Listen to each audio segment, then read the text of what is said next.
Yes, good evening. Welcome back to Football Heritage TV. Got some new faces for you tonight. We've got a couple of Chris's and a Nige. Sounds like a really bad boy band name, doesn't it? A couple of Chris's and a Nige. Really happy to welcome back Chris Beresford to the show. Chris B, how are you doing? Yeah, all good, thank you. And yourself? Good. Always well, always well. Always in mud and always doing well. Nige, how are you? No, you're on mute. That's what you are. You're on mute. Good start. I'm good, mate. I got a bit of feedback. So it's very low. Your sound is very low. I don't know if it's just for me or if it's for anyone else. Try again. Is that better? Much better. Yep. There we go. We can hear you. Are you good? I'm good, mate. Yeah, like I said, I'm getting a little bit of feedback. Oh, okay.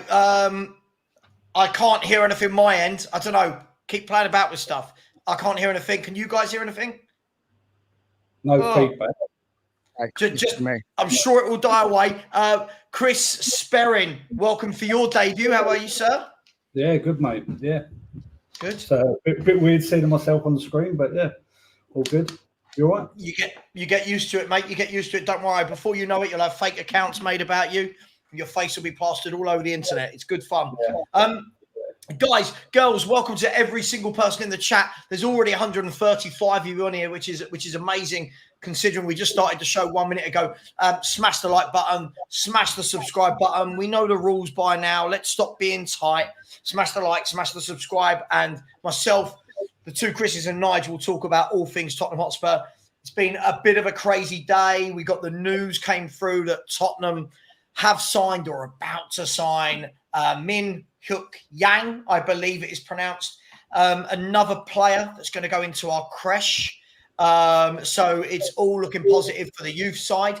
Nursery FC, as somebody's called it. Somebody else called it Epstein FC, which I'm not sure that's the one we really want to go down, but Nursery FC is absolutely fine. Breaking news apparently to Ronnie that we are not signing Eze. Let me know where you heard that. Doesn't surprise me one bit. Guys, I want to start. We've got to start with this news, right? I did have a different agenda, but, you know, when we sign these world-class generational footballers, we have to talk about them first. Chris B, you're an old hat at this, so let me come to you first. The news came through today that Spurs are signing 18-year-old Min-Hyukkang, a wide right player who can also play wide left. He's played like 26 games of senior football in his life out in the J League. Our fans are already christening him world-class, generational, great signing. Where are you at? Where were you at when you heard this news? It did not surprise me one little bit. It's a very Tottenham-y type signing of late. Fair play if they're uncovering an uncut diamond who's going to be one for the future. But we're often talking too often about the future. We need the players for the now. And it's all very good signing these youngsters if they are a add-on to the proven, experienced players who can come into the first team 11 now and take us up the next rung of the ladder. The cynic in me said, we're replacing Son so that when he retires, we maintain the South Korean fan base. We attract the tourists into the stadium, and our merchandising remains popular in Asia, but that might not go down with everybody. Yeah, I mean, look, I'll be honest. I said it out. I called that out on my video a little bit earlier on. Chris Sperrin, isn't it strange when we talk about these young players? Some people go absolutely doolally for it, as though everyone's seen him play week in, week out. Should we be excited? Are you excited? No, not in the slightest. I think there's a lot of fans now that will play like Football Manager or FIFA, and they'll see all these players like on whatever game they're playing, and I've never heard of him. To be fair, never heard of him. So unless our scouting network is fabulous, which I doubt it is. It doesn't really fill me with much excitement, to be fair. Yeah, and if Eze was Korean, 100%. If Eze was Korean, the 60 million pounds would have been It was like a spent. marketing move for me more than anything else. So Yeah, I mean, if he was Korean, 60 million pounds would have been spent on this guy on day one of the window, right? He would have been in no disrespect to the Koreans. Like I'm pretty sure their players are good.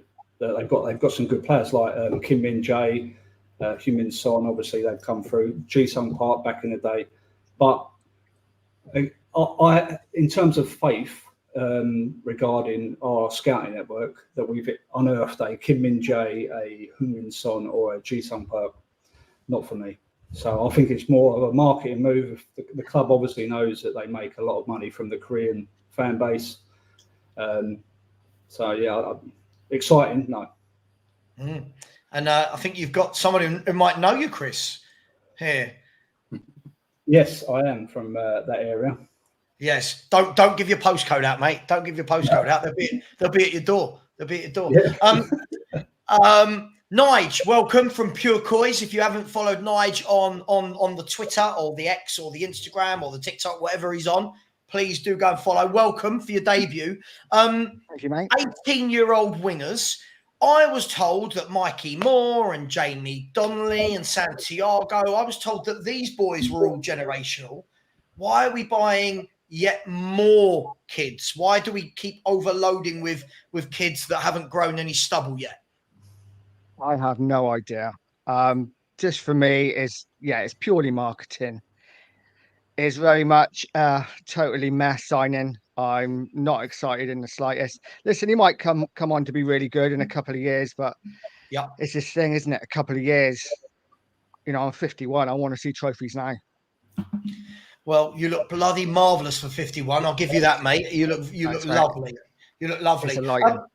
Yeah, absolutely. Guys, listen, I'm going to read something to you, and this won't be a shock to any of you because you are all in my WhatsApp group. But I'm going to read a list of players to you, and then we're going to discuss. Okay? Buckle in. I'm going to go through this quickly. Those of you at home of a certain age will know every single one of these. And go. Troy Parrott, John Bostock, Dean Parrott, Ollie Skip, Harry Winks, Brian Hill, Jack Clark, Nkudu, Nji, Dos Santos, Postiga, Tanganga, Scarlett, Valise, Phillips, Livermore, Corker, Mason, O'Hara, Carroll, Dixon, McAvoy, Bentaleb, Marnie, Cameron Carter-Vickers, Lancaster, Edwards, Churkin, Townsend, Carl Walker-Peters, Adam Smith, Pritchard, Velkovic, Fredericks, Oakley Booth, Onamar, Niall John, Mundell, Bennett, Amos. What do they all have in common? Chris Beresford, why have I just read out 40 footballers' names? So I'm going to tell you, you're going to tell me that they are young Tottenham players labelled generational talents that never went anywhere and disappeared from the game, and we're now having to talk about the past as opposed to where they currently are. Right. Do you see why I've done that, though? Why I've read that out? Because so many people now, I forget Tottenham, I see fans all over doing it. Every single 18-year-old that's signed now is, oh, my God, have you seen this kid play? This kid is better than Messi. This kid is... Why do we hype them up so much, Chris, at Spurs? And is it because we're so starved of success and top quality players? I said to you earlier in a conversation that the word prodigy and the word next big thing are too freely used in this day and age. If you are the young lad who plays up front for Spain, who scored the banger in the semi-final, then you've earned that right. Yeah, it's fair for you to be labelled that. But any young lad comes along in this day and age, and the next thing we're labelling them this, that, and the other, and we're almost breaking kids before they've actually had the opportunity to go on and prove themselves and to show that they deserve that accolade. Yeah. No, you're spot on. I mean, Chris Sperrin, that's not to knock. From those 40 I've read, probably 20 of them had good careers, right? Like you know, we talk about Ryan Mason, didn't quite make it at Spurs, but went and had, until his injury, a good career with Hull. Jake Livermore went and played hundreds of games for the likes of, again, Hull and West Bromwich Albion. Tommy Carroll's played over 300 games in his career. But from those that did make it, Chris, I'm going to put them on one hand. I'm going to say Walker because we signed him as a kid. Bale, we signed him as a kid. And then the three standout, the three world-class ones that came through our academy, Get your tin hats ready, because I'm not one of these people who needs to not say his name. Sol Campbell in the 90s. Love him, hate him, whatever. World-class centre-back. Ledley King in the early noughties, world-class. And Harry Kane. So the evidence, Chris Sperring, suggests that not many of them make it. Why all of a sudden are we in belief that all of these kids are going to come good at the same time, and in 5 years we're going to be ruling world football? Well, I can't understand why we are going out of our way to sign all these kids from different clubs. But I can understand the scouting. Sorry, my cat's coming. Yeah, go on, get out. Yeah, sorry. Yeah, I can't understand why we're like going through the process of like signing all these other kids from other clubs when supposedly we've got an unbelievable, was it under 21s, under 23s that win every year. It just doesn't make sense to me. Like John Bostock is the one that I remember vividly, that he was linked with Barcelona, blah, blah, blah, etc., etc. We signed him and he done absolutely nothing. And he worked his ways all the way back through the lower leagues. And that didn't really have much of a career. The only three, like you said, Kane, King, and Sol Campbell. They're the only three that actually had any sort of notable career in football. That you would go, oh yeah, can you remember he come from Spurs? Other than that, it's just a bit meh for me, to be fair, when it comes to signing all these new kids. Yeah, I mean, look, Nige, I think you're probably like me. I've got nothing against signing an 18-year-old. I've got nothing against it, but I don't know. Look, you're even a tiny bit older than me. You might look younger than me. You've got less lines on your head, but you are a tiny bit older than me, if you don't mind me saying. Can you remember a time when Spurs went this heavy on the teenage signings as we have the last 2 years?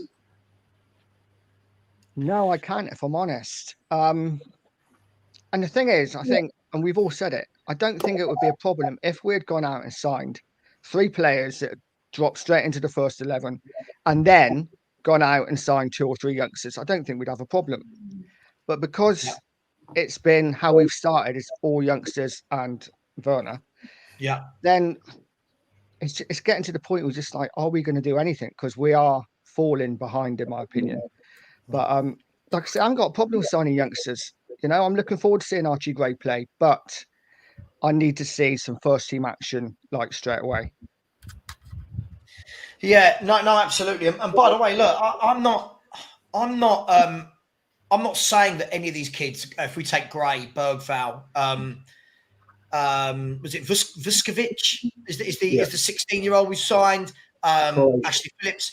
I'm not saying any of these kids can't be world class in the future. I'm not saying they might not go on to have great careers, but the chances, guys, and anyone can take this. I can't remember. I'm 41, right? So if we're going to be honest, I can remember if we go the Premier League era. So that's 30 odd years, right? 33 years, 32 years. I can't remember a group of youngsters other than at Man U in that 1 year. I can't remember a group of youngsters all coming through together, all getting a chance, all getting loads of game time. But our fans seem to think, not all of our fans, but a lot of our fan base seem to think that's going to happen, lads. That give it 3 years, we're all going to be world class and all of these players are going to come good. Can't happen, can it? It's just another 3 years. It's just another 3 years. That's all we seem to do. Literally just recycle and repeat. It's another 3 years. It's another 3 years. Like I'm 41 as well. And I've seen last win, I can't even remember how many trophies, but it's not a lot. So I'm like Nige, I just want to see success. So I'm all right with buying kids, but then you've got to back them kids up. Like I said in the chat ages ago when we signed Archie Gray, that if Archie Gray is our star signing of the summer transfer window, then I'm going to be disappointed. But at the same time, I've seen him play and I can see like he's obviously got something about him. So I would like we said ages ago, I would like a little bit of stardust sprinkled amongst these younger players. So one, someone to learn off of, and two, they're going to be ready to go. Do you know what I mean? Yeah, just a few comments, just quickly. By the way, keep smashing the likes, people. We've got over 320 people in here, and it's growing by the second. Only 97 likes. We should be on 200 likes by now. Smash that. If you do want to leave a super chat, please do. It's very much appreciated. And channel membership is available. Just a couple of comments that piqued my interest. First of all, you can all tell without reading the whole sentence here why I have a massive issue with this. Levy is not the problem. We're going to talk about Levy in a bit, guys, but I'm sorry, mate. Levy is absolutely 100% the problem and has been for 24 years. Eugene Sterner has said, let those fans hope, but being angry. I don't think anyone's angry, Eugene. It's just, again, it's that kind of, we're doing it again. It's not anger. People have got to stop saying it. If someone's got a different opinion that they're angry. And then Ash with more excuses. Players being on holiday later due to being in competitions mean we had to sign the young players earlier. It's just how this summer has been. Doesn't appear to have been that way for other clubs, though, guys. Yeah, exactly. I was going to move to this.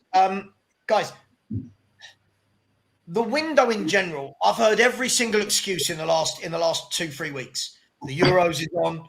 Now it's that the players are on holiday and apparently mobile phones don't work when you're on holiday. Apparently players aren't allowed to talk to their agents while they're on holiday. I've heard that these kids will come good in a couple of years' time. Apparently we can't attract top players, which makes no sense because we're very rich, have a great stadium, have a great training ground, one of the richest clubs in the world. I'll start with you, Nige. What is going on? What do you make of the whole situation at Spurs? It's 2024, 5 years in this new stadium. From your perspective, what's happening at Tottenham? I don't know. I would have thought by now we would have enough money, enough revenue coming in that we would be able to attract better players. And listen, we've got a good side. We've got good players in our team, and we've got some good youngsters. But you just would have thought that this chairman would have started to really back the team, back the manager, and start to put some money into it. And I know he spends money, but the recruitment has been awful over the last 6, 7, 8, 9 years. So it's just frustrating, isn't it? Like you said, it's not anger. It's just at that point where it's you just don't know how to feel anymore, because it's almost like you feel empty because you just know what's coming. But I'm going to stay positive and think, until the season starts, you never know. Do the two Chris's, do we agree with this? So, until the season starts, and let me put it another way. If Tottenham next week signed Eze, Chris Sperring, would all be forgotten because Spurs go and sign a good player? No, because based on what Ange Postecoglou said, he wanted all his signings done early. So, yeah, it's for me, it's taken too long. You got Man United have made signings, Aston Villa have made signings, Arsenal were looking to make signings, like literally just about to come through a door. So I'd like Eze and Tony personally, and I said that way before the transfer window opened. But I know they've been on international duty, but why have Aston Villa been able to do a little bit of a transfer shuffle, getting rid of Douglas Luiz and bringing other players in? I don't get it with Spurs. I never have done. It's just the way Spurs are, isn't it? They just take their time with things, and that's on Levy, in my opinion. Yeah, I mean, Chris Beresford. I can see it. I know the YouTube world so well now, doing it for many years, that Spurs will sign a couple of decent players and it will be, there you go. See, Spurs do mean business. We are going for it because we've signed players that realistically we should sign. I'm going to give you an example, Chris, right? Ivan Toney should be an absolute easy signing to make. I don't care what anyone says. He's worth 40, 45 million. He's at Brentford. He's not going to be on loads of money. He's not the greatest. Let's be honest. He's a good forward. He's only really had one good year in the Premier League. This should be a signing that is a no-brainer, easy to do. Our fans will treat it like we've signed Ronaldo. What do you make of the next couple of weeks and what needs to come in and Tony, etc.? As Chris said at the outset, our recruitment strategy is completely at odds with what Ange said. On the 22nd of May, he wanted 3 players in for pre-season. Guess what? We got on a plane and flew to Japan 2 days ago. How many players are on that plane? Bergvall and Archie Gray. In respect of what we need to do, Tony, I'm not sure about him like yourself, but he should be easily achievable. But what he is something different. He brings that physicality. If you put the playmakers, Maddison, let's say Son, to keep people happy, we go out and get a genuine winger, and they've got that creativity. He's going to cause centre-backs a problem, and he's going to bring others in. We haven't had that physicality for some time. Richarlison is just a token effort. So we really need to concentrate on that. Centre forward, we've been crying out for it for a year and a day. He has to come, but we don't need 1 centre forward. We need 2. If it's 1 in, 1 out, we're not actually doing anything different. We're just in a short-term problem. We need some creativity in midfield, a genuine winger, and then what are we going to do? Persevere with Davis as the left back up for Udogie. If Royal goes out the door, is there argument for a right wing back? So there's still plenty of work we've got to do, but we need to add quality to the squad. If not, it's rinse and repeat. Mm-hmm. No, absolutely. But I'll stay with you, Chris Beresford, for one moment. Listen, this is where I'm slightly different to a lot of people. I don't wrap in my what I've said about Tottenham. You've known me for years, right? You guys have all known me for years. I'm not saying it on this one summer. I'm talking about Tottenham overall in a 24-year vacuum. For me, we could go and sign Eze, Tony and Gallagher, and I'll go, okay, good signings. Does that is all forgotten if we just go and do that? Are we that easily pleased as a fan base that we can go and sign 3 players that should be very easy to get, and all is forgotten on the club, and don't worry, everything's great? We're easily pleased. We've got a fan base that's overexcited, and we've forgot what a good player looks like. Let's admit, probably our greatest signing of the last 15 years happened by accident, and that was Rafael van der Vaart, who was the greatest player that we've signed of that ilk outside of him. Yeah. No, absolutely. I mean, the answers on a postcard in the chat. Other than Van der Vaart, name top footballers that we've signed. Not Bale, not someone you buy as a kid and progress. Not a Van der Ven that you buy and you're going to try and progress him. Top footballers. Even Bale, you look at all the. Can you remember all the discontent and the screams and shouts to get rid of him when we're playing in left back, and every game he played in, we were losing, and he was on the verge, I think, of joining Birmingham or Nottingham Forest, one of the two, for a cut price deal, and then he transformed overnight when he moved into the left-sided winger position in midfield.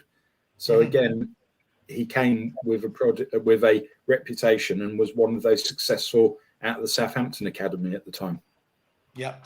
No, Van der Vaart. Yeah, right. So Van der Vaart, didn't we sign him on the last couple of days of transfer window? It was the last day, wasn't it? Yeah. It was the last day, right? So you're not going to tell me that they identified Van der Vaart as a key player that would improve Tottenham Hotspur. Right. They was offered Van der Vaart, and they went, "Oh yeah, we'll have Van der Vaart, no doubt about it. Thank you very much." So it was almost like shit luck that we got Van der Vaart. It wasn't a case of our scouting system identified Van der Vaart and went, "Yeah, he can play with Creche because you got a big man, little man situation." Do you know what I mean? Spurs annoy me when it comes to stuff like that because they should be like this whole thing about we are linked with, we're identifying, we are in the talks with, or whatever it goes on. Right? Why have they not identified the targets prior to the summer transfer window, and then they've just gone, right, that's the one we want. Ivan Toney, for example, that's the one we want. Right, you finished international duty. Right, here we go. Brentford, here's the money. Ivan, what do you want? Crack on. That's it. Job done. Yeah, do you know what I mean? It's just but consider it feels like a haphazard approach to me with Spurs, and this isn't something new. This is something that's been going on a long, long time, and Van der Vaart proves that. Consider, Chris, some of the crap that we've wasted money on. You think about the outlay for Tanguy Ndombele, Giovanni Lo Celso, Ryan Sessegnon, Jack Clark, Juan Foyth, and I could name more. It's not that we don't spend money. We've just historically pissed it up against the wall and spent it terrible that way. Massively. Guys, don't you think, like, if I look at this comment, and I can't read all the comments out, but absolutely, see, this is where I am. Nige, I'll bring you in here, and then we can all debate it. We don't have to keep going around in circles. We can just chat. With the stadium we are in now, he makes a point. Players like Tony, Eze, Gallagher, they shouldn't be surprises to us. This shouldn't be, oh my God, he's taken all summer to go and get someone like that. And yes, they've been at the Euros, but these players should be done. Our scouting team all year, sorry, I'm going to go on a tangent. You all know Graham, who's in our group. I used to work with Graham for a Premiership football club, right? If anyone doesn't believe me, you can ask Graham. He's in our chat, right? And when you work at a Premiership football club, you see all the goings on, right? And the reason I bring this up is we have fans that seem to think that players are not talking to their agent all year, that clubs are not talking to agents all year, that recruitment teams sit and do jack shit between August and May and then suddenly start doing their job in the summer. So all of this, people will at tournaments. It's really difficult to get this deal done. This is what the scouts and the director of football and the recruitment team are paid to do, Nige, all year, to find out who's going to be available in the summer. What is it going to take to get them? So that if they are going to a tournament, most of the deal is done. And then when they come back from the tournament, it's sign on the dotted line, like Morata, like Lenormand, like Xerxes, all these players that went on that tournament, and Calafiori, right? Why are Spurs different? Why do we have fans that truly believe that you only start working on players in the summer? Well, exactly. And these players that signed, the likes of the players you just mentioned, they all went deep into the tournament as well. It wasn't like they went out in the group stage. Right. I don't get it. If Eze was our main target, which apparently he is, surely it should have been done before he went. Get the deal done. Yeah. It's not difficult, is it? Yeah, I'm incredibly frustrated. These deals, like you say, should be done easily with the stadium we have, with the finances, with the money we're bringing in. These sorts of deals shouldn't be a problem at all. But this is Spurs and that's what we do. Yeah, and it's just a question of waiting, I guess. But yeah, they shouldn't be difficult deals to do at all. Yeah, they shouldn't. I mean, Chris B, Chris S. I'm not saying every deal in world football can be done easily, right? I'm not. But Spurs never seem to come out the blocks with an idea of who we're signing. And Paul O'Keefe can say what he wants. We've got 3 ready to go, but it's the selling team. Well, if it's the selling team, clearly we haven't done a great job, right? If every one of our players is going to be difficult to get over the line, we've clearly not done a good enough job in scouting and getting prepared. In business, if you want something, you will get it. Where there's a will, there's a way. With us, we just seem very reactive. For instance, we don't want to cover it over and over again, but Archie Gray, we only were alerted to his availability after Brentford had triggered his £40 million buyout clause. So that was one where we weren't proactive in the pursuit. I had to chuckle today where I read a snippet on social media that we are in day-to-day contact with Jonathan David. We are speaking to him daily, and I'm sure the conversations go, hey, David, hey, Jonathan, how you doing? Anything good on Netflix last night? Next day, hey, Jonathan, how you doing? What's the weather like in Nice today? Because any club who wanted to sign me as a professional footballer and rang me daily, I would soon lose faith with and tell to piss off. If you want somebody, go and get it done and move on. It never seems to be our way, does it? I mean, Chris Sperring, when I look here, first of all, Milo Ndombele was a player who'd had one good year in European football. When we're talking about Van der Vaarts, we're talking about people who had a decade in football. I'm talking about top football. Chris Beresford, I don't want to paraphrase you, but we're talking about that type of player, right? That everyone in world football knows, and we've seen him been there, seen it and done it. Not Romero, who had a couple of good years at Atlanta, not Maddison, who should be easy. We're talking about Van der Vaarts, Ginolas, Klinsmans, talking about top footballers. Chris Berrin, that wasn't what I was going to ask you, actually. I was going to say this. Trust the process. Chris, talk to me. This is half of what this stream is about. What process are we trusting? I'm always told to trust it. I don't know what it is. Could you tell me, please? What is it? I haven't got a clue.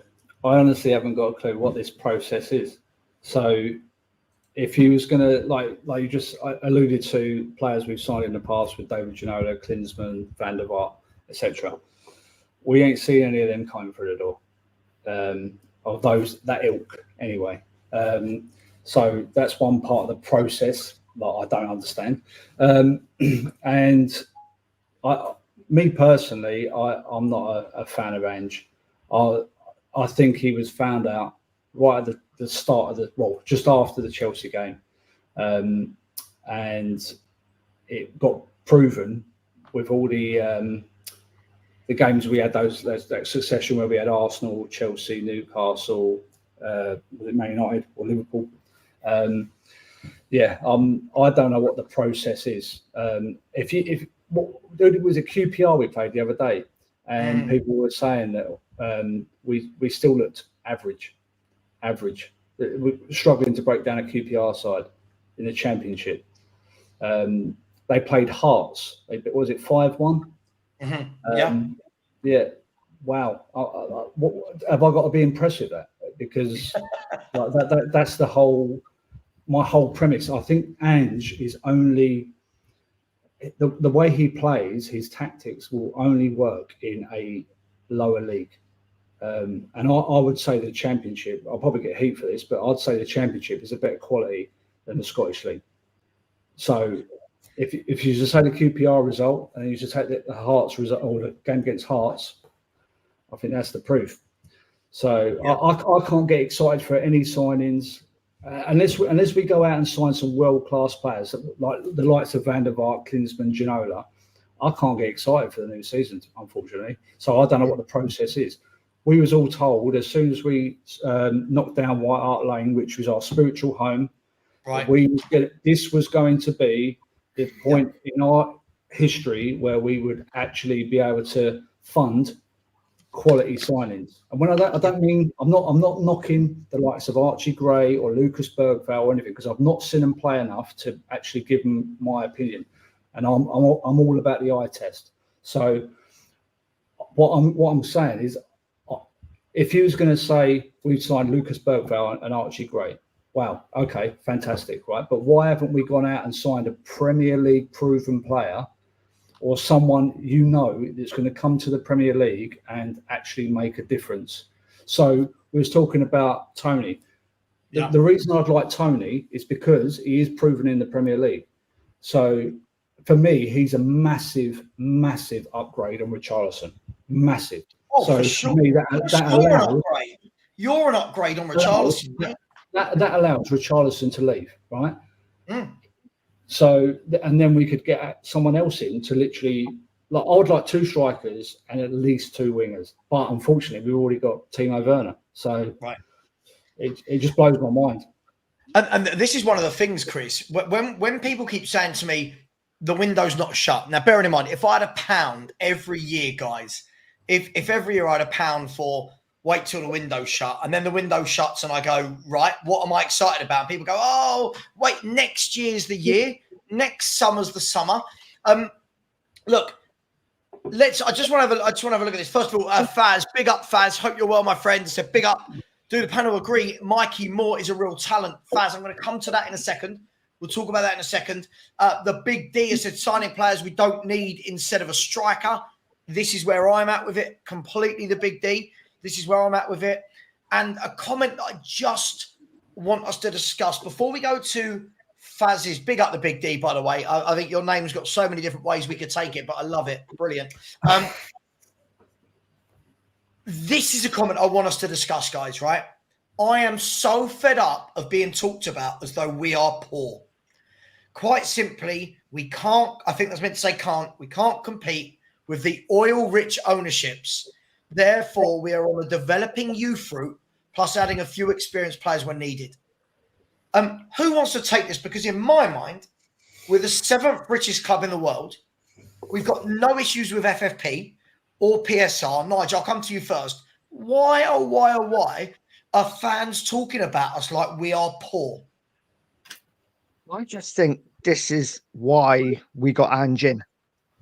For me, this is why we got Ange in. And this, I'll go back to the process quickly, is I think Ange is happy with young players because he can mould them into the way that he plays.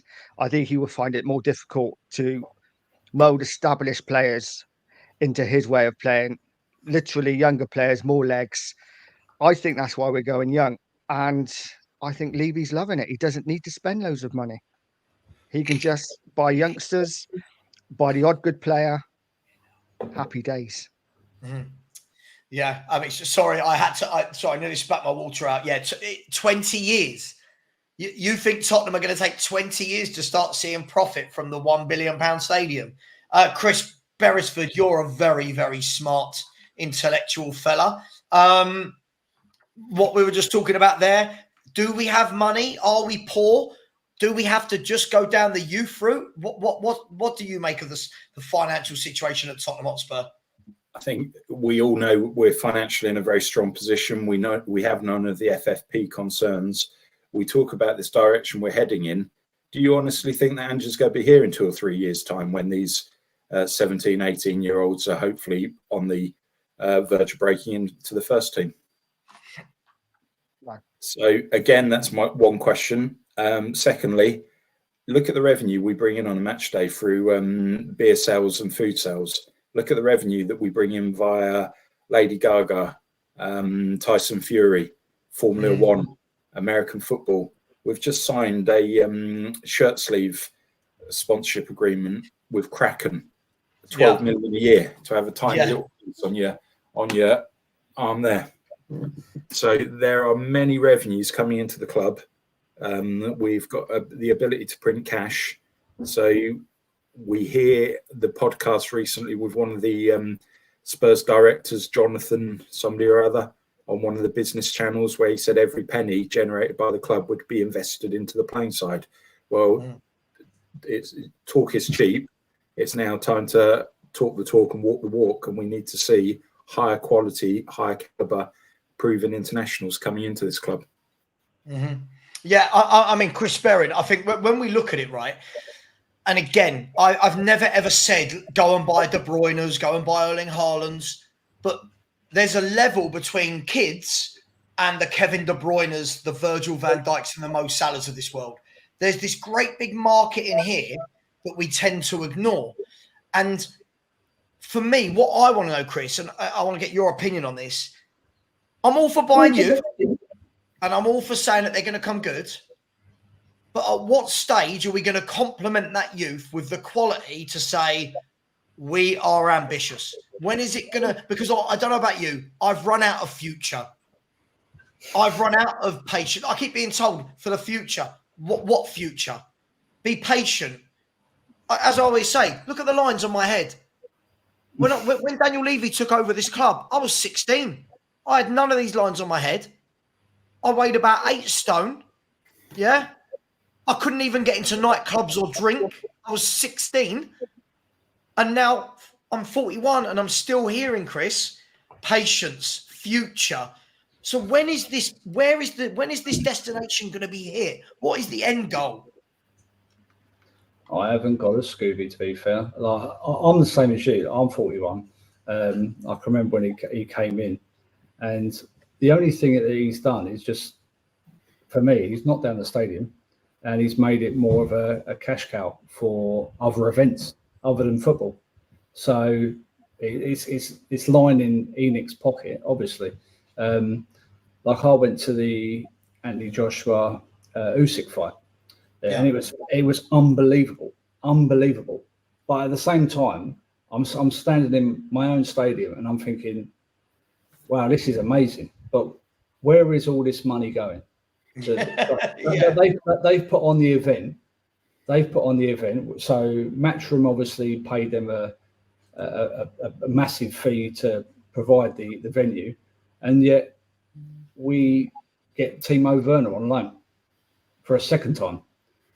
So I don't know. I'm a bit sort of disillusioned with the club at the moment. I think the club Tottenham Hotspur Football Club is very much at the end of the line when it comes to concerns for Tottenham Hotspur as a business. Mm-hmm. So I don't know, to be fair. Absolutely. David Clark, first of all, mate, I've seen you in my chat for years. You gave me this exact same nonsense last summer, mate. Our academy isn't strong enough or have quality in numbers. So Spurs bring in some good youngsters. Didn't we just win the under-21 championship? Right. So we've just won the under-21 championship. Most fans are absolutely creaming their pants about Lancashire, Donnelly, Hall, Mikey Moore, Santiago, Sunsot Bell. So again, this is complete nonsense. Sorry, you can't have it both ways. We can't win everything at youth level and then you tell me our kids aren't good enough. And then this last sentence again, guys, count the pounds. Pound for every time. This window is not over yet. None of the big boys have purchased anyone. I won't say anything. Does anyone want to take... What do you say when people say none of the big boys have signed anyone yet? I want to see if it's the same as what I say. Well, Liverpool, Man City, Arsenal don't really need to sign many players. You may be looking at 1, 2 top. Damn right. Aston Villa are signing players. How many have they signed already? 4, 5, 6? Yeah. United are signing. Chelsea are signing. Okay, not great, but they're signing. So other teams are moving. But we don't seem to be. I mean, yes, we bought in Archie Gray. But apart from that, Bergvall was bought in January. Werner's alone. And this new kid who's coming in January. So we just need to do more. And other teams are moving, but the top 3 don't need too much. Can I just say one thing? Right. So who finished one place above us last season? Villa. Villa. Yeah. Right. So above Villa, it was who? Liverpool. Then Arsenal, then Man City. Right. So like Nigel just said, the top 3 don't really need to do much. I think Liverpool will probably find their feet with Arne Slot, and then they'll probably go into the market. See what Arne Slot wants. The immediate competition above us has strengthened massively. They've had a couple of outgoings, but they've strengthened massively. So where do people expect us to finish next season? What, 5th again? Is that success? Is that progress? I just don't get it. Yeah, I mean, absolutely. I mean, Chris Beresford, if I come to you on this, I almost feel like with Spurs, and we will get to Faz's super chat in a minute. By the way, smash the like button. There's 434 of you in here and only 170 likes, which is absolutely out of the Daniel Levy tight arse playbook. Chris Beresford, I almost feel, and I don't mind, you know me, I don't mind, I'll say it. I almost feel like our fan base is so divided, right? It is so divided. I almost feel like 50% of our fans, right, almost have a reset button and forget everything about our football club every summer. Everything I'm reading, Chris, is, oh, the window's not shut. Hear that every year. Yeah. Oh, we're going to bring in what the manager wants. But then when we sign 11 players already for the manager, I'm told he's not got the tools that he needs, but yet he's signed 5 of our 7 forwards he has signed, for example. But why do we have this kind of memory loss every year? Is it just hope? Is it the hope that this year will be different? We've forgot what success looks like. It's been so long since we ever won anything that we are playing out this continued notion that's going to happen next season. It's going to happen next season.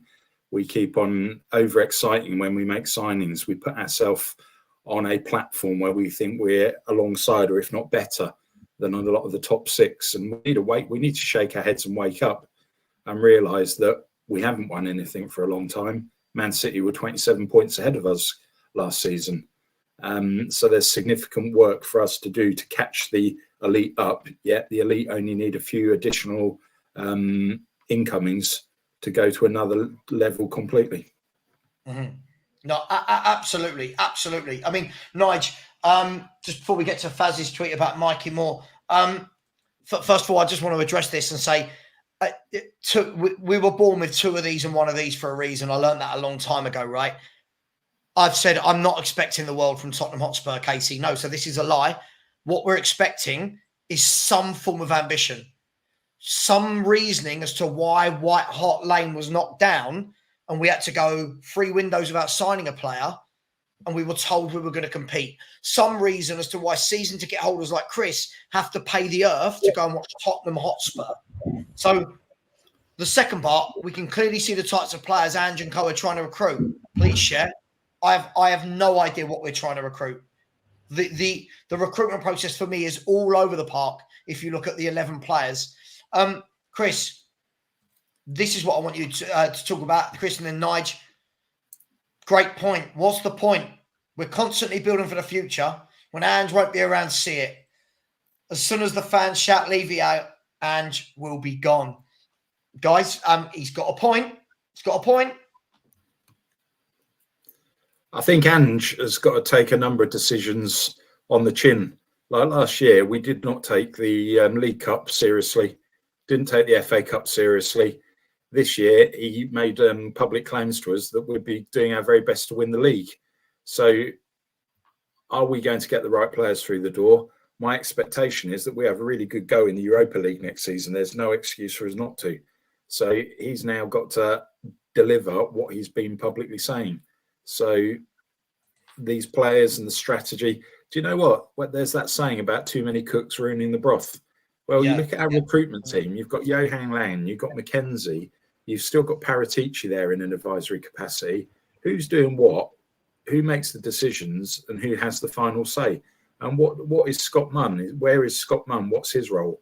We keep on talking about Levy, but actually how embedded, we know he's never going to go away, but how embedded is Levy in the club on a daily basis? Does he deal with the finance and the commercials and the improving the global brand? And then does Munn run the whole of the footballing operations? I don't know. Yeah. No, absolutely, mate. Absolutely. Look, there's a lot of interesting chats. I'm trying to bring up some negative ones, some positive ones, depending on which side of the coin you're on. I agree. When people compare what Arsenal, Liverpool and City are doing in the window, I think Nige's spot on.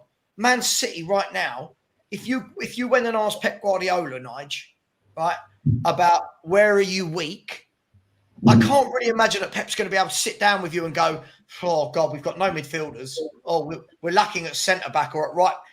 He's going to be quietly content with the squad that keeps winning the league until players leave and has to replace them, right, Nige? Exactly. If we started the league tomorrow, City would be up there or thereabouts, probably winning it again.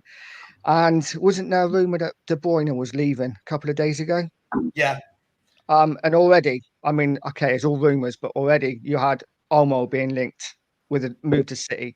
It's almost like they know who's coming in. If someone's leaving, they've already got a strategy of who's coming in next.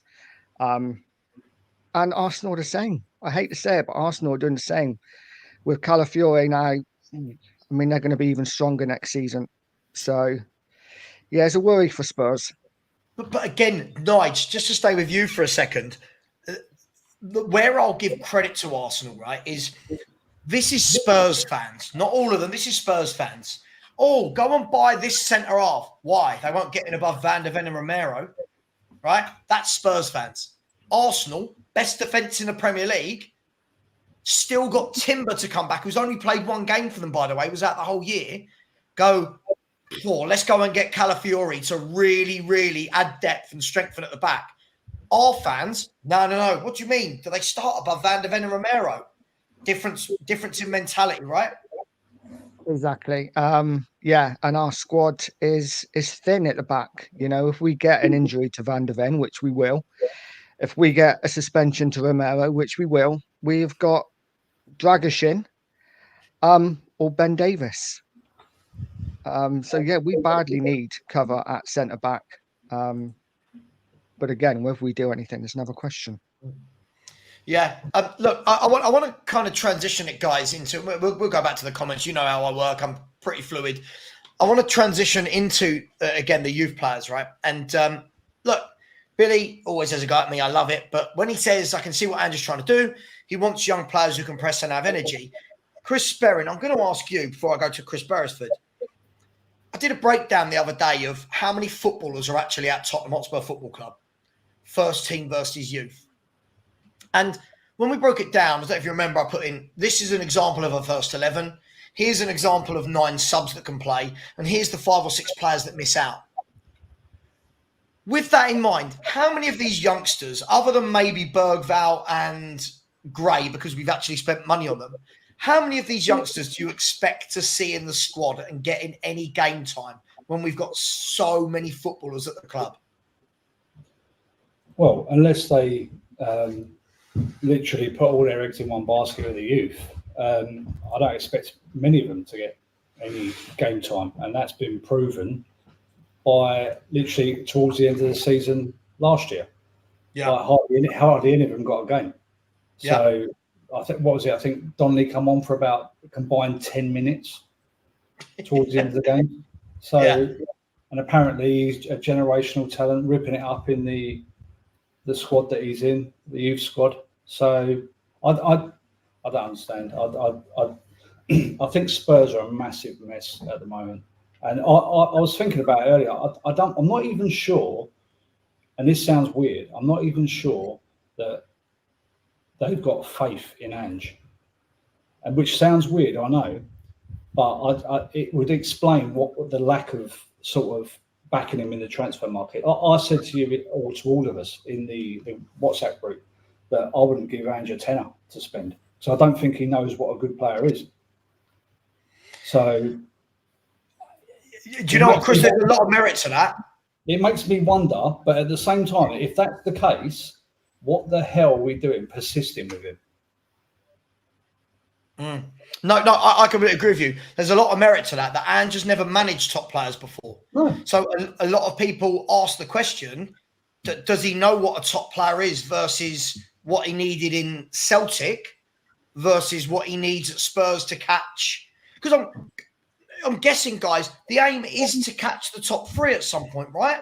Or close the gap. That's got to be the aim. And these players that we've got just aren't going to do it, are they?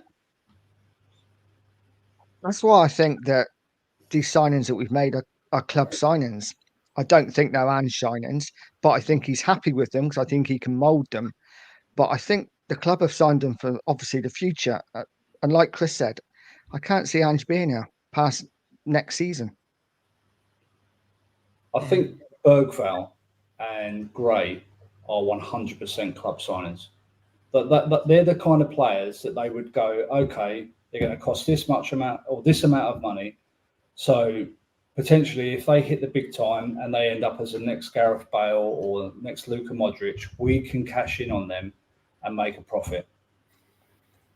It's all right going and buy an Ivan Toney, but an Ivan Toney is what, 28, 29? He's probably got the highest value he's ever going to make at this point in his career. In 3 or 4 years' time, he'll be worth half the amount. Mm-hmm. So, and I think that's why I don't think Spurs are signing him. The club looks at it like that. We'll fight. Listen, as I said, I'm going to come to you, Chris Beresford. A signing like Toney, if we sign him, I'm the sort of person I go, good, cool. Next. What we will do though is we will have thousands of fans who go, oh my God, we've signed Toney. The way I see it, he's a good striker. It's still miles off where we were with Harry Kane. And I'm not saying we can get a Harry Kane, Chris Beresford, but that's why I don't get excited. I've seen quality. You've seen true quality at Tottenham. But listen, just quickly before we talk about that, Faz, big up to you. Always a big supporter of the channel. Said big up panel. Do the panel agree? Mikey Moore is a real talent. Chris Beresford, Mikey Moore is very much praised. Has never started a game for Tottenham Hotspur Football Club. A lot of pressure on his shoulders. What do you make of Mikey Moore?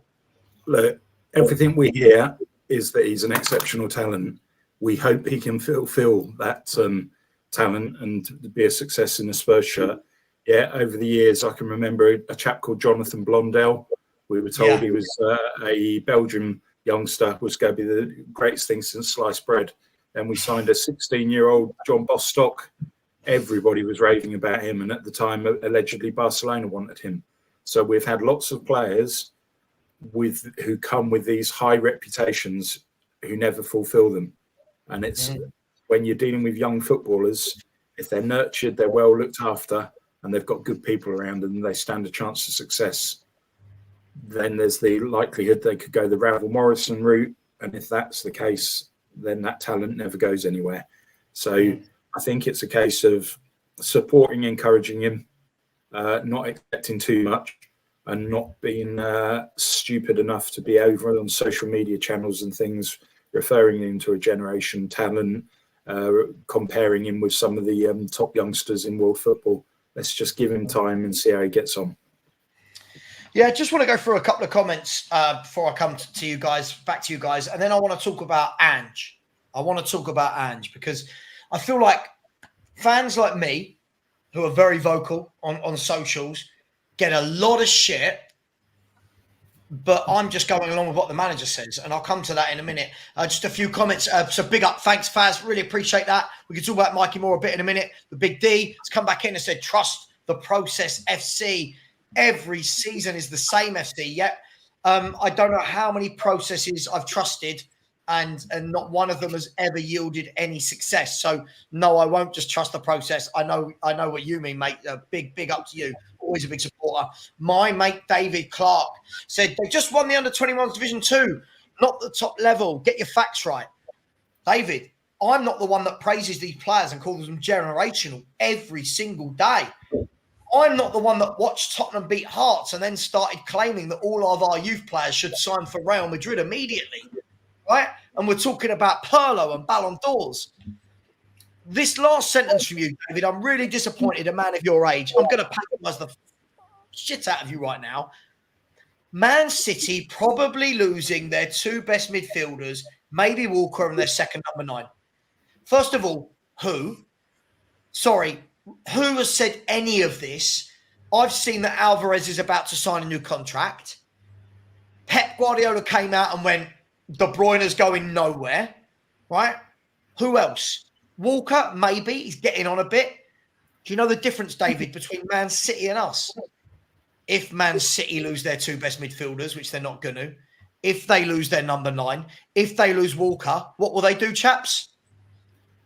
Already have somebody in place to come in and take over from them. Right. Yeah. Like the Brazilian winger that they had at a parent club in France last week, who's electric. So Savva.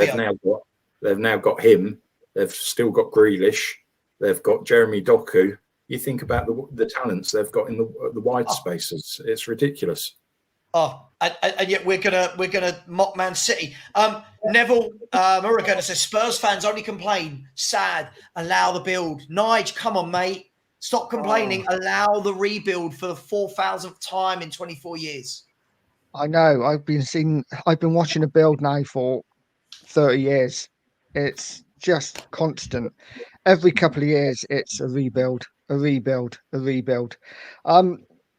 Listen, we're buying youngsters. Looks like that's the way we're going. We haven't got a choice as Spurs fans. We just got to deal with it. But I just want to see some new faces come in, some exciting Premier League proven players that get me off my seat. I don't think Spurs have had a player for God, I don't know how long that has actually got me off my seat. Probably since like Berbatov, Keane, obviously Bell. Yeah. But I want to watch a player. I want to get off my seat. You watch the players we have now, and they just don't excite me. No, sorry, absolutely. They just don't. No, absolutely. And by the way, Fabrizio Romano's just announced as well that Juventus are about to put in an official bid for Coop Miners. I don't know if anyone watches European football. Again, players like that, how are we not even attempting it? How are we not? Listen, I know Juventus are a European giant, but it's not the Juventus of when we were growing up, lads. This isn't a really wealthy Juventus that win the league every year.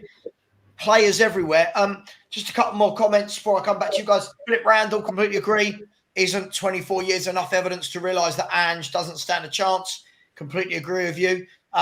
Sly Nell said we've signed the best young English player in the Championship and one of the best young in Europe in Bergvall. The top signing will come. I love this confidence, For me, absolutely zero evidence that any of what you've just said is true. I also remember Oliver Skipp being player of the year in the championship and everyone raving about him. And look how he's turned out. Elucidated Imp, big up to you. It said Villa and United signing players with the sole purpose of improving their 11. We're preoccupied with signing potential. Anyone disagree with this? No. I absolutely agree. Eugene, Arsenal need a striker first, not another defender. Eugene, this is the difference between you with your Tottenham ambitions and Arsenal. Titles are won off of a back of a great defence, right? Arsenal are consolidating. Yeah, if you don't concede goals, you've got half a chance. Arsenal have now got a back 8. If I'm not wrong, Angus is in the chat. He'll tell me all day long if I'm wrong. Arsenal have now got Ben White, Gabriel, Saliba, and Tomiyasu. They've then got Urian Timber. They've now got Calafiori, and they've got, at the moment, Kiwior. They are sorted at the back, Eugene. They're sorted. Now watch them go and get a striker as well. Now watch them go and get an attacking midfielder as well. So before you worry about Arsenal, let's worry about what we have, because the other day you were telling me Timo Werner was a decent signing. So let's keep it real. Perchy in the chat. Big up Perchy. Much love. Who's on loan at Espanyol said 26 days until the opening game and we haven't signed one player that's improved us. Fans decided to just accept mediocrity. We are making signings Brentford and Brighton make. Not surprised anymore. Absolutely. Guys, any one of you can start with this. Savva, will I ever push back on the panel? Yes, if I think any of them say anything wrong. Have you ever seen me? Has anybody on this panel, anyone ever seen me be afraid to challenge anyone's football opinion? Are you? No. Sorry, No. Eugene. I will call it as I see it, my friend. Guys, Ange Postecoglou, big Ange, right? He talked about winning titles. He talked about winning mentality. He talked about early signings. He talked about improving the forward line. So why are there still loads of excuses from fans going the other way? And why are fans like me who hold him accountable for that? Why am I negative? Why are we negative? It's not negativity. It's just pointing out the truth. People in this day and age, collectively amongst us, we must have a combined age of about 160 plus years. But none of us play FIFA, and none of us allow our life to be dictated by social media.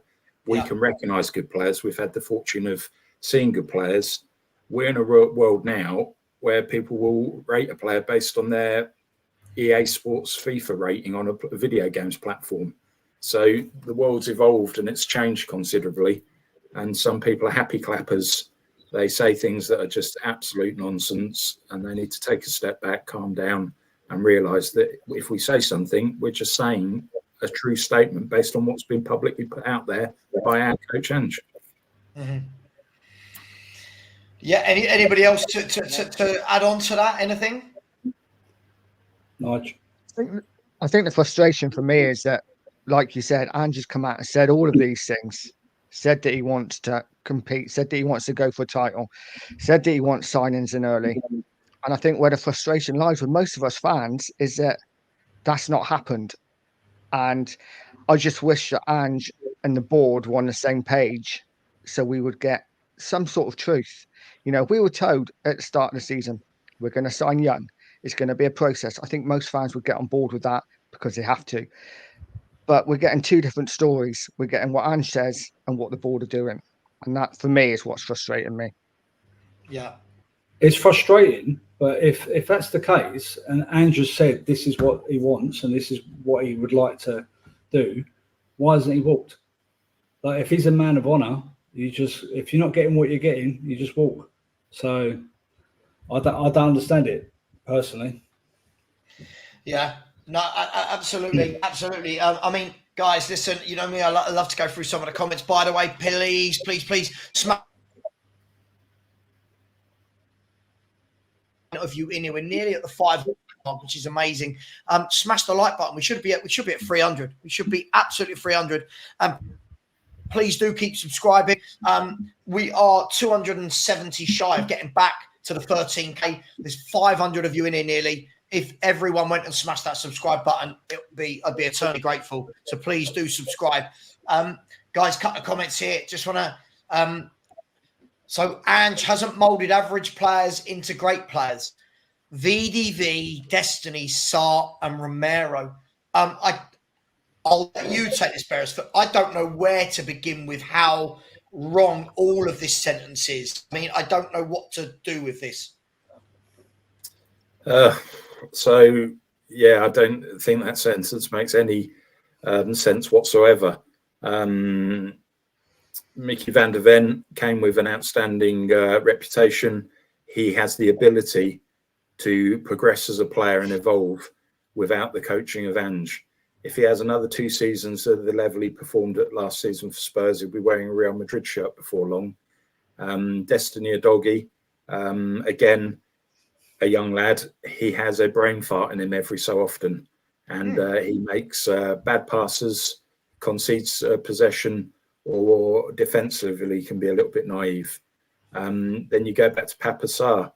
For all the heralding him as a generational talent and how great he is, he's got a good engine on him. But how often does he link play? How often is he there mopping up in front of the back four? How often does he put the ball out into the channels? How many goals does he contribute with? So again, where is the evidence to substantiate that statement? And I haven't seen it. Yeah. I mean, guys, doesn't it go to show? I mean, first of all, I don't think Romero was ever an average player, and Romero's a very good defender. You know, second of all, Van der Ven. I mean, after 1 year, we're just going to go straight away to. I mean, look, Nige, I'll go with that comment, right? 3 of the 4 players there were in a back 4 that conceded 61 goals, and Sarr was one of the midfielders who sat in front of them. So, how have we gone to? We concede 61 goals, but they're all great. Surely there's a bit of a discrepancy there, isn't there? Yeah, I'd go as far as to say that maybe Ange has hindered Udogie a bit, because I think if he was playing wing back, which he would be a lot better at, I don't think he's great when he inverts. I think he gets caught out of position. I think he gives the ball away. Listen, he's a good young player, but I think if he was played wing back, if we played a back 3, I think you see the best of him. Van der Ven, you could argue, yeah, he's been brilliant, but it has been 1 season. Let's see what he's like next season. Romero was good anyway, and like Chris said, Sarr's got legs. He gets about the pitch, but he is young, he is inconsistent, and let's just see how he does this season. Yeah. I mean, Chris Sperrin, again, it's that. I hear this all the time. Right? I hear, we've got on paper, we've got the best back 4 in the league, right? I hear that we've got really good midfielders and Ange does a great job with them. When I question why we conceded 61 goals, what I hear is, it's the formation and the tactics. So which one is it? Is it Ange making them better? Is he holding them back? Because for me, Van der Ven and Romero especially, 2 years in a row has been part of a defence that let in 124 goals. How can we call those players great? That's madness. I don't think you can call any of them great. No. Listen, Destiny Udogie is not a left inverted fullback. He is not a left inverted fullback. I will not pass judgment on Destiny Udogie unless he's played in his proper position. Same with Pedro Porro. So I would prefer wing backs. Sarr, I don't think Ange Postecoglou's made no difference to Sarr. The only difference he's made to Sarr is he's played him. That's it. That is it. Van der Ven. What do you make of Sarr? Because I'm not enamoured by him, Chris. I feel like he's a decent midfielder, but I don't really know what he is. He is a full of energy young kid that wants to make a difference or like stick out in the team. I don't think he's a kid. Like, I don't think he's like anything like a finished product or anything like that. I was going to say like Van der Ven, in terms of Ange improving Van der Ven, no, not at all. When he was playing for, was it Wolfsburg? He played left back or left centre half. right? When Ange had a possibility of playing Van der Ven at left back, he played Oliver Skip. Yeah, right. So and that's with Radu Dragusin, who looked pretty decent for Romania in the Euros, and it was commented on by everybody. He looks pretty decent.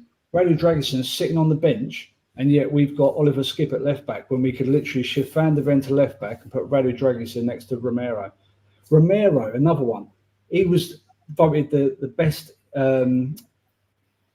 defender in Italy when we signed him.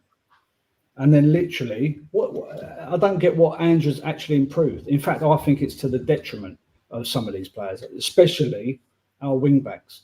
And that's what we've signed, by the way. We've signed Porro and Destiny Udogie when they played as wing backs for Sporting Lisbon and Udinese, and we've made them into left and right inverted fullbacks. And then people want to criticise them. It does my head in. Look, completely agree with you. I mean, look, got some really interesting comments. I mean, first of all, no one said VDV came with an outstanding reputation. The problem is, Eugene, the people that were complaining are the ones that never watch any other football other than the Premier League. For those of us that watch the other leagues, people were very happy to get Van der Ven. Yeah, we should have got Van der Ven and Tapsoba, if I'm completely honest, but we didn't. Van der Ven's a very good footballer, and I'm scared we're going to ruin him with the tactics. I'm scared that we're going to absolutely kill his hamstring. Hamstring weights happen. I mean, this team without Van der Ven at the back, it loses everything, right? Yeah, absolutely. How many? He had 2 hamstrings, didn't he, last season? One really bad one and one that wasn't slightly as bad. That's going to happen again this season. You already know, with such a high line. I love Van der Ven. He's a great player. But yeah, like you said, I'm worried that we are going to ruin him by playing such a high line all the time and expecting him to cover. I'd quite like to see him at left back, to be honest with you. Yeah. Do you know what? Chris Beresford, for me, I feel like we've got the perfect players to play wing backs. We've talked about this before. It's never going to happen. But I also think there is a world in which Van der Ven, if we're going to play with Porro on one side, I think you've almost got to play Van der Ven on the left, Dragusin and Romero at the back, so that Van der Ven can tuck in and make it a free and let Porro actually go wide. We talk about this inverted stuff a lot. Do you think that's holding certain players back? And by certain players, I mean a lot of the team, because we invert every moment of the game. Yeah, I'm not a big fan of the inverted tactic. I think it stifles us. The opposition have worked it out very easily. We started off the first 10 games of last season and people weren't really sure what they were facing, but then they worked us out very quickly. We didn't have any plan B. If you talk about playing the high line, then we saw Dragusin, good player in the European Championships, but against pace, he was found wanting. So having Van der Ven alongside him in any potential formation allows him to mop up with his pace and to act as that safety buffer. But we're not playing players in their right positions. And I think before long, people are going to start putting their hands in the air and say, what the hell's going on here? Yeah, absolutely. Lee Moody could completely agree with you, mate. I think in Porro and Udogie, we've got 2 very exciting wing backs. I don't think either of them I don't think their strength, either of them, is the defensive side of the game. I don't think either of them, their strength is inverting into the middle. I feel like we are completely wasting 2 very good wing backs by making them invert. Negating their game. If we were to sit Udogie and Porro down and show them DVDs of prime Carl Walker and Danny Rose and say they are wing backs, you've got the ability, you've got the pace, you've got the passing ability, this is what we want you to replicate, it bring our game to a whole different level. But that's what they used to do for Udinese and Sporting Lisbon. It's only Ange that is negating these 2 players. We've signed Udogie and Pedro Porro as wing backs from their clubs. So that's our scouting system. I've looked at that and gone, yes, that's 2 players we want in our fullback positions or wing back positions. And yet Ange has come in and he's put both of them inverting into midfield. I can't get behind a guy that does that and looks at that and goes, that's a way of winning football matches. And then people wonder why we're conceding so many goals, because we've got so much space down the wings. So Romero and Van der Ven are literally blowing out their arse, basically trying to mop up. But look at the Newcastle game when Anthony Gordon scored. It was just literally a simple ball over the top, and he literally sat Van der Ven on his backside and scored. That's not Van der Ven's problem. That is literally the way we are set up. It does my nutting. But you're not allowed to say it, guys. You're not allowed to say it, because what you get is you get a lot of comments like, where are we? We get a lot of comments like this one. I can't find it now. The second season is where Ange works his magic, right? Now, I'm going to go through a few quick comments. Big up, Jacob. Hope you're well, my friend. Said it's the players' lack of quality to execute the tactics in the final third. Hate to break it to you. Ange signed most of these players in the final third. Ange signed most of these players. Whether you want to believe it or not, the facts are Kulu, Werner, Solomon, Valise, and Johnson are all his signings. So if we're not executing in the final third, why did he sign them? Why did he sign it off? I don't know. I'm just asking if he's so good. Step away from Ange. Sorry, stay away from Ange, Savva. Name one better manager than Ange we can get. I mean, I could name you about 50. I don't know what this comment is. Can I say Antonio Conte? With these players, yes. I'm not even joking. This squad with Antonio Conte would be unbelievable. I agree. I agree with these players. Yeah, with these players, it's like Bentancur had his best spell under Antonio Conte. Yep. So I completely agree with you. I've got an observation about Ange. Go on. If you watched him when he was a pundit for ITV during the European Championships, he came across as relaxed, a breath of fresh air, very articulate, made direct eye contact with the people when they were interviewing him in the studio, had a smile on his face and had a bounce about him. He automatically returns to Tottenham. He looks down in the dumps. His cough's returned. He's not making eye contact with people when he's been interviewed. It makes me generally think, does he really want to be here? No, I completely agree with you. What you noticed, I mean, I don't know if you saw this, Nige.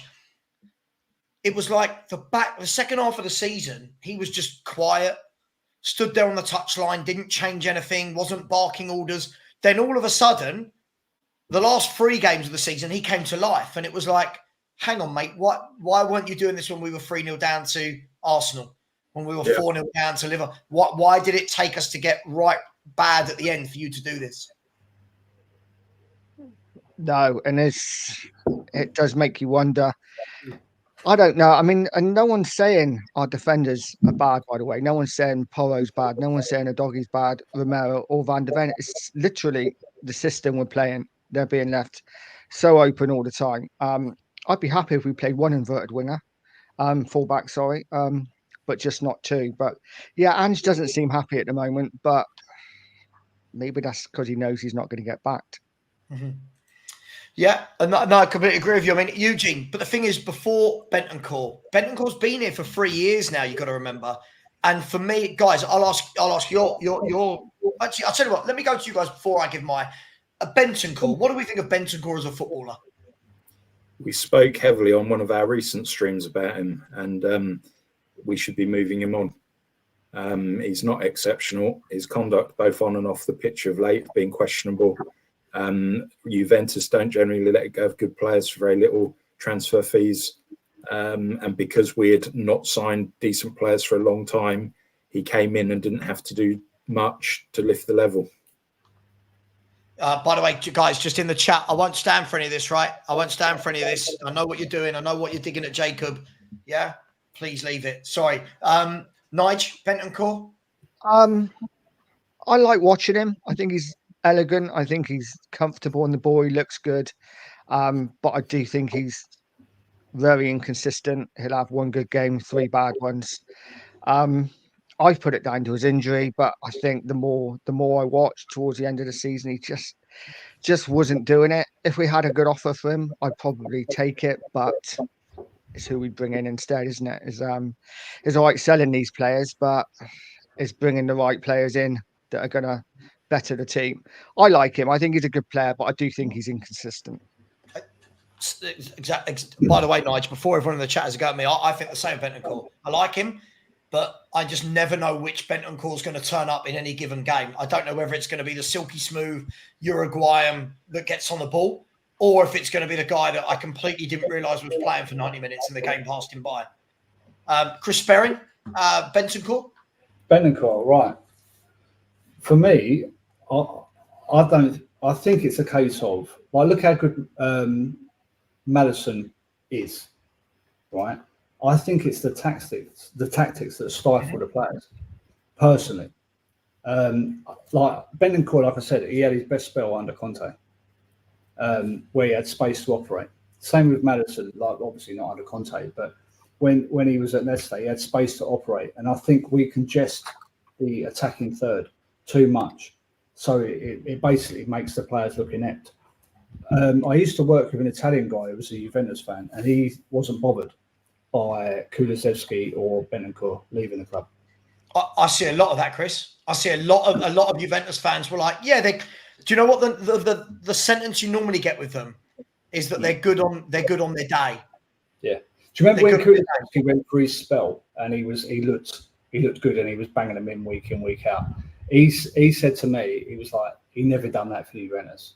Never done that for Juventus. And I was like, wow, I can't believe we've signed this player and you don't rate him. And then all of a sudden, you can now see why Juventus let him go. Well, the thing is, for me, I think when Bentancur and Kulu came in, we had such poor players that they were an immediate uplift on what we had. I think where that's leveled out a bit more now, I don't see them stand out. I mean, Kulu for me is very frustrating. I think technically brilliant, but doesn't really affect games of football. But guys, I wanted to go to a few comments. By the way, I think Bentancur's good. The question I'm going to ask you is, does Bentancur take you to that next level? Does Bentancur immediately walk into the teams above us? I don't think he does. I don't think any of them would want him for his inconsistency. For me, he would be, if I was going to sell a midfielder, he'd be the last one I'd sold, just because I enjoy watching him play when he plays well.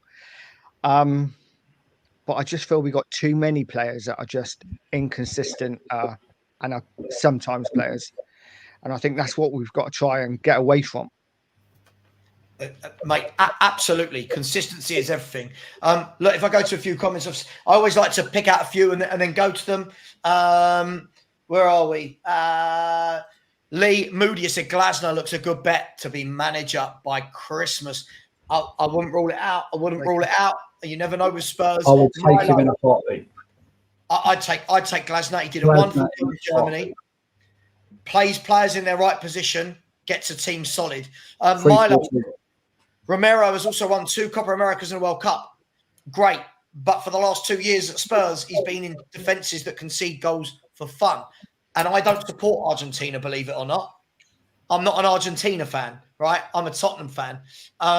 We Talk Football has said 61 goals is way too much.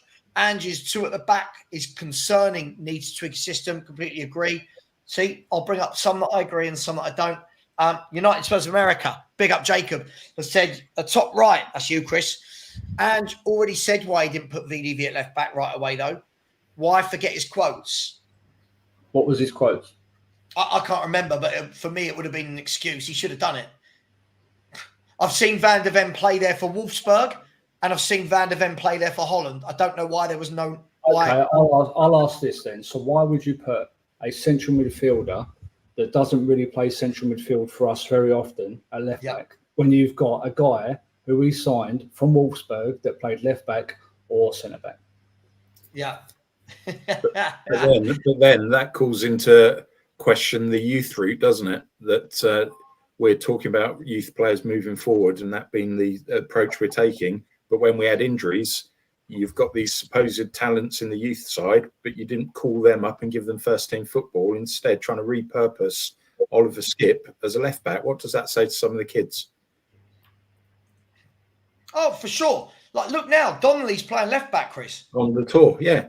Yeah. But Donnelly is playing left back. Are you telling me throughout our under 18s, let's keep it realistic, all the way through to under 23s, we haven't got any left-sided defenders?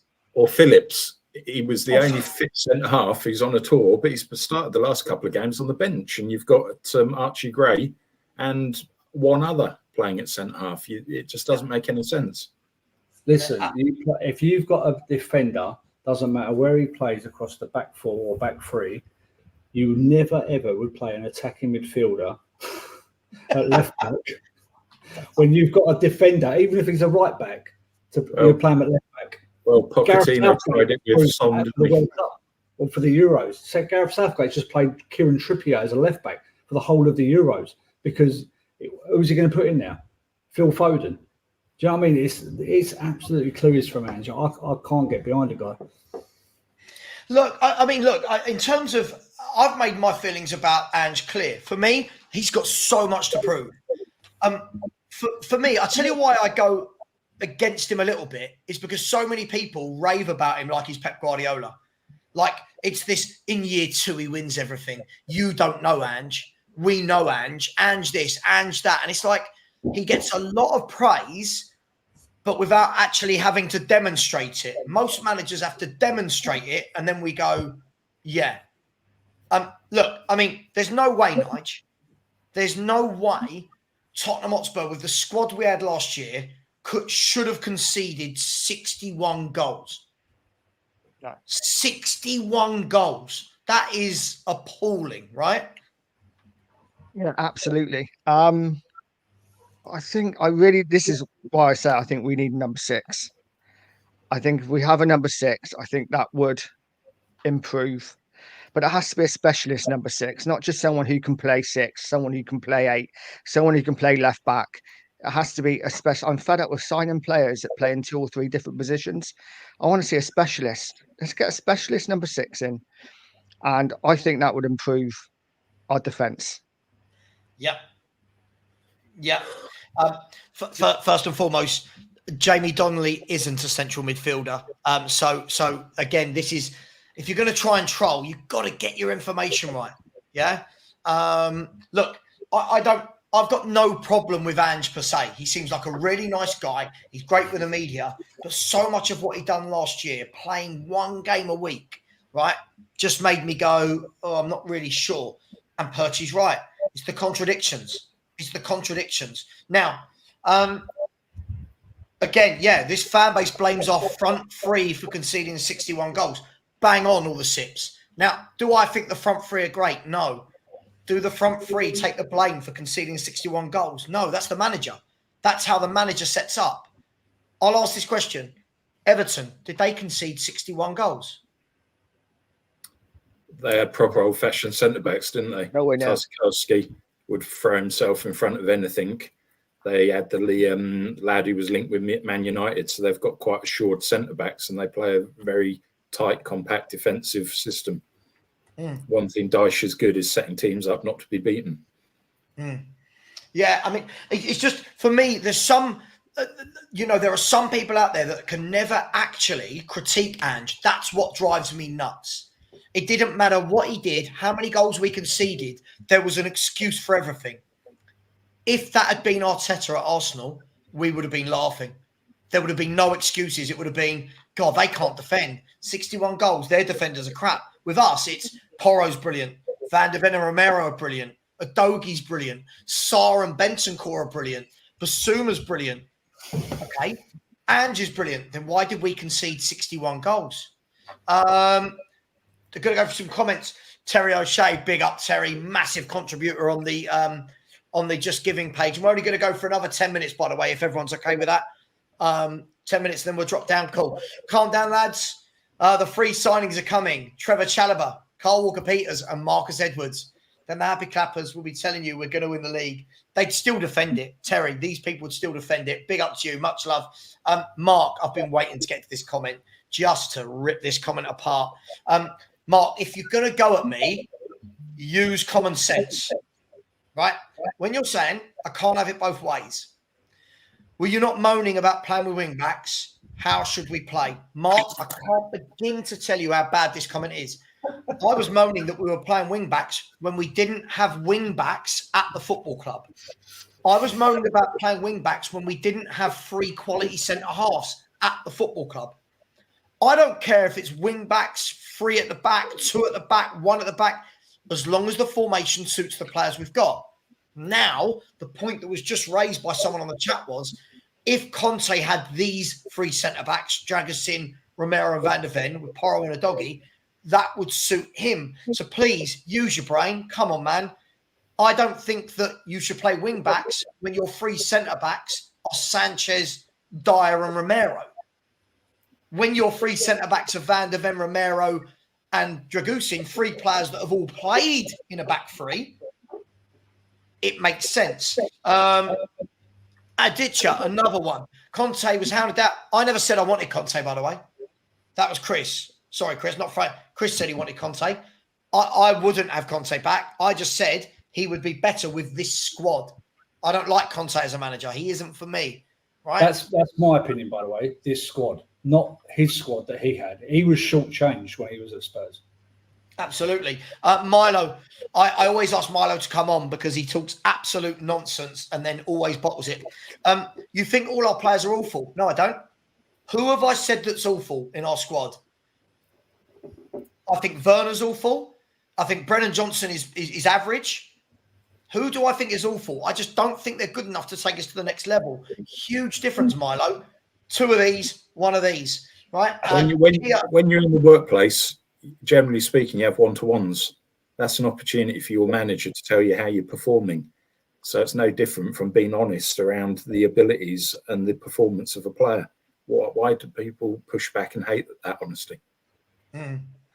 I mean, I've said people don't like it at all. You know, if we're gonna say a big up to Kia Horpan, always in the chat. Love you to bits, man. I said, no way, Savva, we're rebuilding. Another cycle of Levy. I'll be 70. Can't wait. Great show, Savva and panels. Mate, this is my worry. My worry is that I will drop dead before I see Tottenham win anything again and still be called negative when I'm 90, right? Big up to you, Kia. Really appreciate that.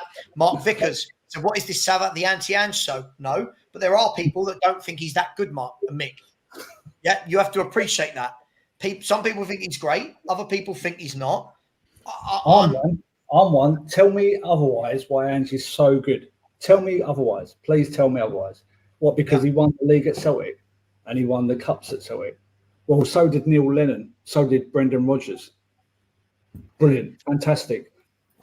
You know when Savva has his facts already, guys, you know I'm a very factual person. What have you lined up? I'm about to drop the facts. Not this one. The next one. He's won everywhere he's been. That's kind of demonstrating it. Sure. He's won at Celtic in Scotland and he's won in Australia. Sorry, we're not in those countries. We're the Premier League. He's up against Pep, Arteta, and now Slot, but up to last year, Klopp. He's up against quality squads. This isn't Celtic. No offence to the Scottish. This isn't Celtic. Brendan Rodgers won the league with Celtic. It's nothing special, right? Now, guys, the facts are coming. Caleb starts by saying Emery conceded 61-2. We were injury ravaged in the back line for loads of the season. Give him a break. First of all, Emery was injury ravaged in the back as well. I'll come to that in a second. Second of all, Unai Emery's team played 17 more games of football than we did across the season. Right?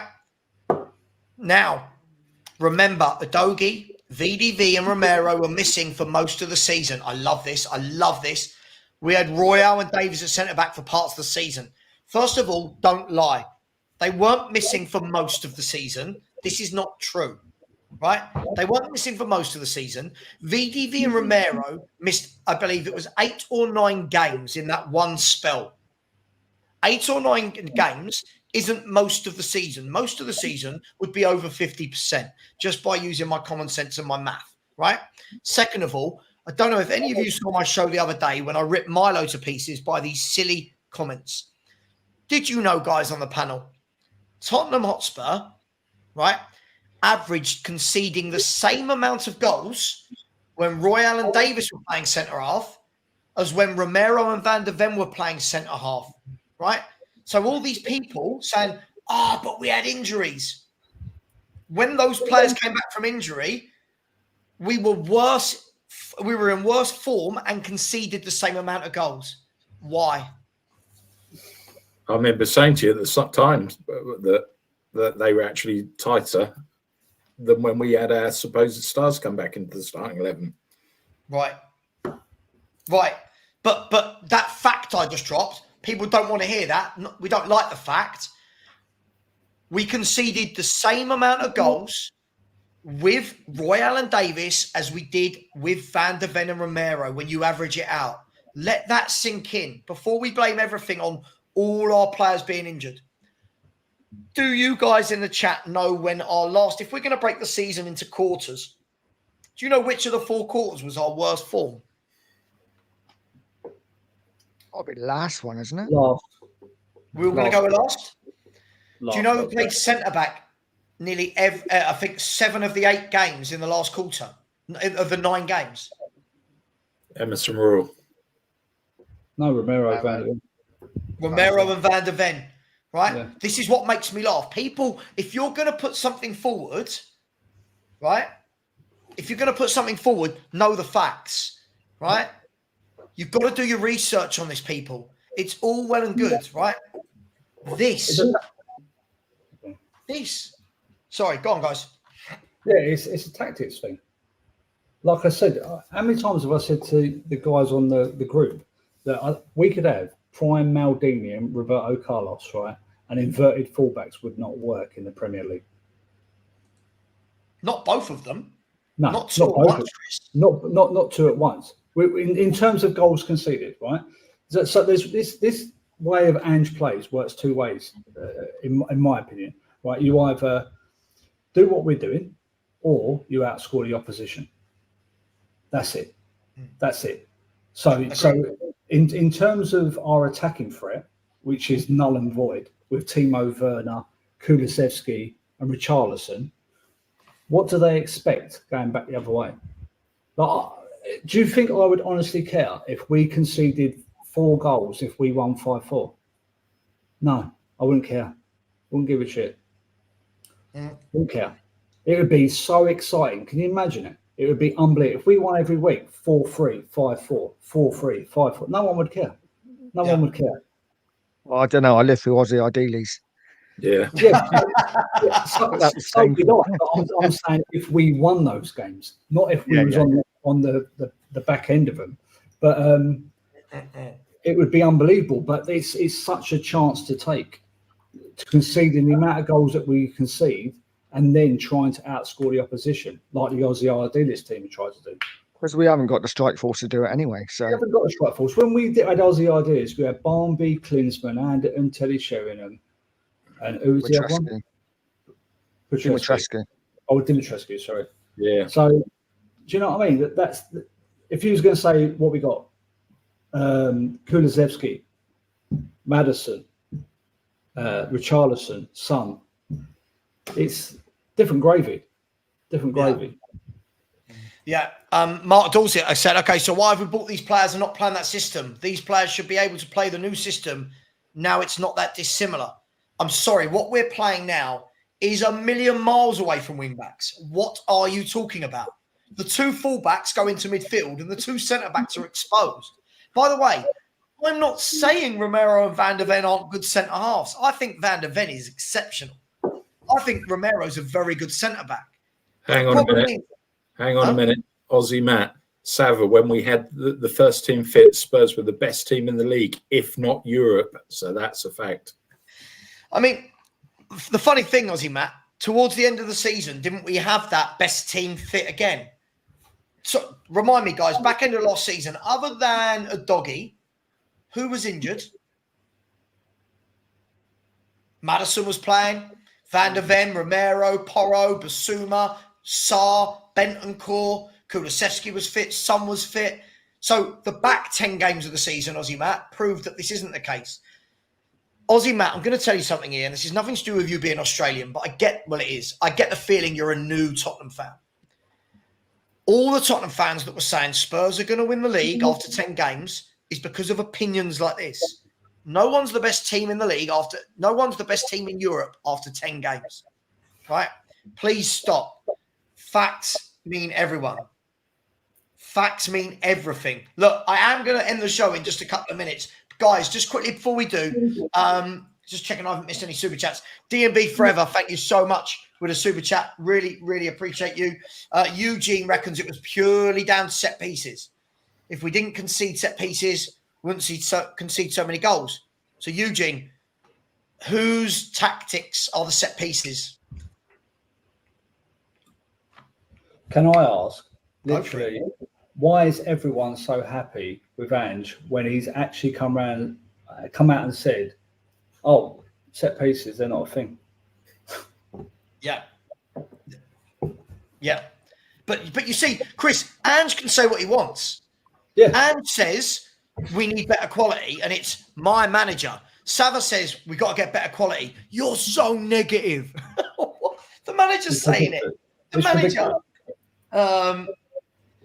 Big up Phil Coy said 100% Ange's fault. We conceded the amount of goals we did, setting up to fail with that high line with no protection. This is the back five. This back five is the best we've had since Rose. Maybe, but again, if you're not playing them, I think in a back four, I don't think Porro and Udogie are. If I'm just for me, I don't think they're fullbacks. I really, really don't. I really, really don't. Look, at the end of the day, guys, what we can all agree on surely is that Ange Postecoglou this season, there's no excuses. He's had these players now. He had them every day last year. There was no Europe. There was no travelling. He had them all week, every week, right? And still we look tired. Now, he's got no excuses. Has he, just quickly, before we end? He's got no excuses. No, big season for him this year. No excuses whatsoever. But clip this up, gone by October. You reckon he's gone by October? Does anyone End else of reckon October, by October, Ange Postecoglou will be gone. Clip it up. Just quickly, because I do think, yeah, we have indeed. See, apparently you can't make good signings. Ricardo Calafiori to Arsenal. Here we go. All done, sorted. Arsenal have got a top player. And all those that don't think he's going to play, you watch him slotting on the left-hand side and cover. Madrid might want Romero. I bet you if he goes there, he'll be played as a centre-back, though. Listen, it is what it is. We'll see next season. We'll be told we're wrong again. We'll be told we're wrong again because facts don't matter, guys. But thank you, Chris and Nige. Thanks, guys. Really appreciate your thoughts. Thank you all for coming on. Take care. Guys, girls, thank you, Spurs 72. Thank you very much. Take care. Please, please, please do smash the like button. We are so close to getting back to that 13K. Be really great if everyone could on their way out. Much love. Just remember it's football. No abuse. Take care. And as always, come on, you Spurs.